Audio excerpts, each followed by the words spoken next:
Oh ganti. Karena warnanya biru. Kemarin gue ngikutin Kaisang Pangarep atau Ketua Umum Partai Solidaritas Indonesia ke 2 tempat dalam 1 hari untuk ketemu sama organisasi atau kelompok relawan Presiden Jokowi.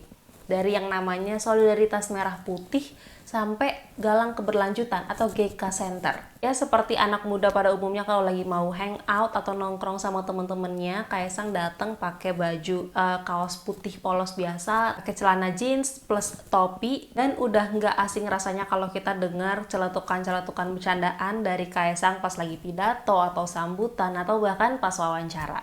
Jadi tikah apa lagi kali ini cerita gue dari lapangan.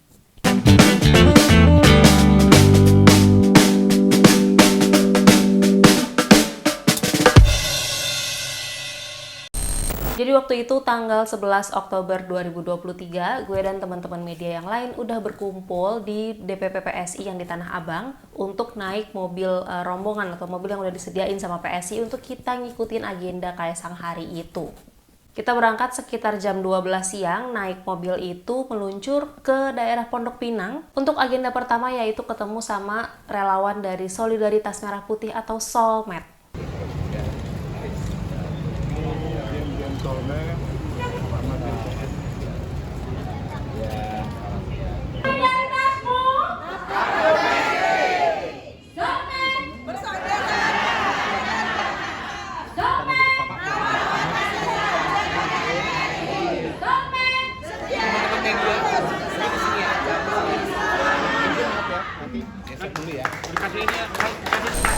Oke, acara pun dimulai dan Ketua Solmed ini menyampaikan sambutan gitu ya, menyambut kedatangan Kaisang. Kemudian Kaisang dipakaikan jaket khasnya Solmed. Setelah itu tentunya Kaisang juga diberikan kesempatan untuk menyampaikan pidatonya atau kayak sambutannya sepatah dua patah kata. Tapi ada aja nih gimmick-gimmicknya. Jadi waktu itu mic-nya tuh sempet suaranya kecil atau kayak hampir nggak kedengeran gitu buat audiens yang hadir di sana. Jadi panitia berniat untuk ganti mikrofonnya ke yang lebih proper gitu ya. Tapi kocaknya gini nih responnya Kaisang. Yang pertama yang mau saya sampaikan adalah namanya kan udah mulai mirip-mirip. Iya, solidaritas. Kalau teman-teman ada yang ganti. Karena warnanya biru.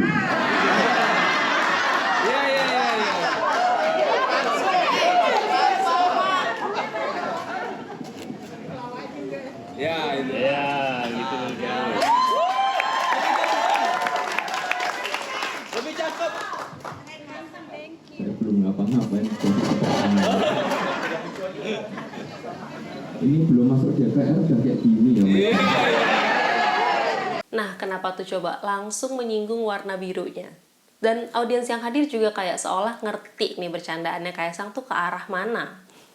Usilnya Kaisang juga kelihatan pas lagi ngomongin arah dukungannya PSI buat Capres di Pilpres 2024. Tapi bentar. Buat yang belum subscribe channel khusus untuk cerita dari lapangan, boleh di-subscribe di sini.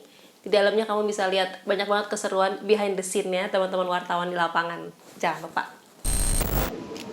Jadi di 2024 ini kami Partai Solidaritas Indonesia mendukung Bapak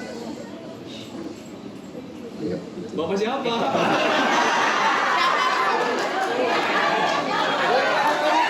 Ayo.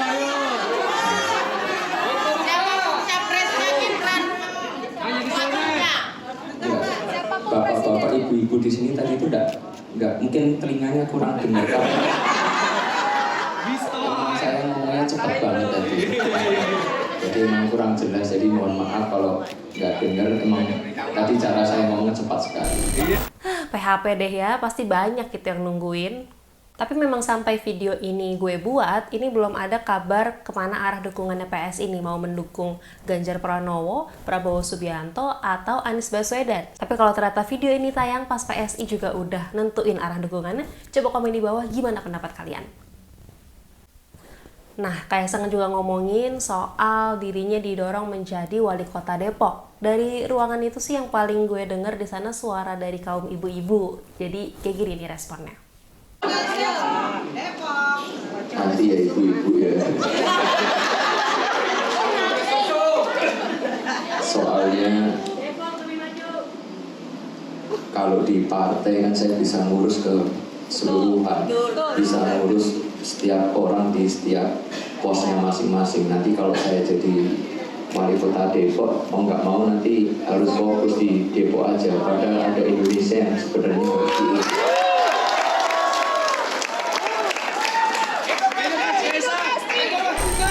Oke, pakai mode yang lebih serius, Kaisang bahas soal RUU perampasan aset yang lagi bergulir di meja DPR. Kaisang bilang kalau misalnya nanti PSI berhasil masuk ke Senayan alias jadi anggota parlemen, PSI akan menggolkan RUU perampasan aset itu.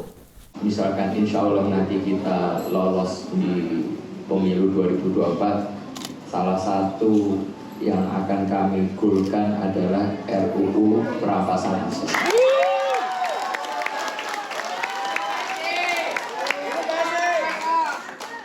Dan kalaupun nggak berhasil, karena tetap pasti ada yang nggak suka dengan kita, dengan RUU perampasan aset, ya udah kita mulai dulu dari internal kami di PSI. Kami akan menyita, misalnya amit-amit lah,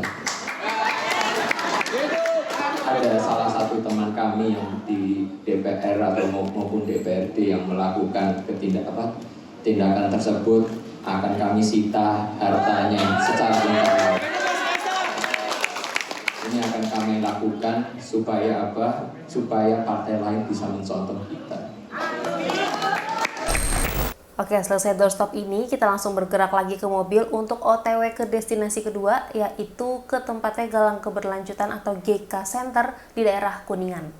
Kira-kira jam 5 sore, kita baru bisa wawancara lagi sama Kaisang, dan kita kali ini nanya soal acara Projo yang akan diadakan tanggal 14 Oktober, dan kita nanya di sana apakah Kaisang hadir atau enggak. Kita juga nanyain soal rencana ketemuannya Kaisang sama Pak Prabowo nih, kira-kira mau bahas apa. Nah, lagi-lagi jawabannya memang di luar dugaan gitu ya. Di tahun politik yang lagi seru-serunya ini, ternyata Kaisang mau ketemu Pak Prabowo untuk membahas kucing. Ya, emang nggak salah sih jawabannya Kaisang. Mungkin ekspektasi gue aja yang salah ya. Kirain ketemuannya tuh mau menyatakan PSI mendukung Pak Prabowo untuk Pilpres 2024 gitu loh, Mas. Terus agenda sama Pak Prabowo nanti apa aja nih Mas kira-kira yang bakal diobrolin? Katanya besok ya. Bahas kucing. Saya belum pernah ketemu kucingnya Pak Prabowo. Saya juga pengen naik kudanya Pak Prabowo. Ya. Selain bahas kucing, kita ada bahas politik. Hari Sabtu kan Projo mau membawa Mas Kaisang sendiri diundang. Terus Mas Gibran bilang kalau gongnya itu di Mas Kaisang, bakal hadir nggak Mas nanti? Nggak tahu, kayaknya ada acara ya kita ya. Kita kayaknya pas keluar kota deh, karena emang udah direncanain nama. Ya, kita ada. Emang mau nyalonin saya sebagai cawapres ya? Hadir berarti. Kalau beneran digituin saya datang dah. Mas Gibran kan datang Bang. Mas Gibran kan datang. Apakah nggak datang juga nanti? Pak Jokowi juga datang. Mas Kaisang datang juga. Loh, itu kan urusannya beliau. Pak Wali Kota urusan datang ya urusan beliau, Pak Presiden datang juga urusan beliau. Justru kemarin Mas Gibran bilangnya Mas Kaisang bakal hadir. Oh ya? Iya. Bukan Pak Wali Kota nggak tahu jadwal saya.